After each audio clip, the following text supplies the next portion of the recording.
starting to bubble up, the tension mounting as the athletics gets underway. So these early rounds, an opportunity, certainly. Florentina Costadina Huicho, the youngest athlete in the competition, starts with a foul.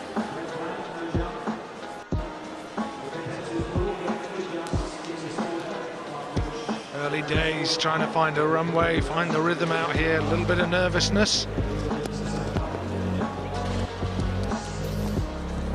Not a big foul, 5 centimetres, just a small adjustment needed, maybe drive out a little bit less at the back or tighten up the middle section of your run. Ennen sitä. Loppukilpailuun Mäki on nyt päässyt. Toki juniorimestarilla löytyy yksi mitali jo Halli EM-kisoista. Toistaiseksi ei ole kulkenut. 2 yliastutun jälkeen 3. hyppy 6,5. Noin suurin piirtein 3. aikana. Jusko hyppäsi tuolla nuorten kisoissa sekä pituutta että loikkaa ja mitalia löytyy nuorten arvokisoista molemmista lajeista. 3 loikan ennätys on 13.81. 3 loikan, kun sanoit, Kristiina Mäkelä oli tänään aikaisemmin päivällä loppukilpailussa puutospaikka. Kovatasoinen kisa oli aina Peleteiro.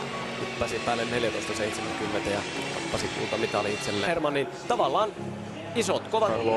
On taas ollut aika hyvä ja varma 4 kisaa. 4.81 paras ja 4.63 huonoin kisa. Ja sitten pituusfinaali takaisin. Romanian Jusko hyppää 6,5 metriin. Se hyppää nyt 6.39 ja tämä 5. hyppy on pisin näistä tähän mennessä hypätyistä loikista. Aika lailla 6,5 metriä on romanialaisen hyppy. On Rotaru takana romanialaisten kamppailussa ja tämä hyppy kantaa 6.49. Se on 7. Pykälän parannusta.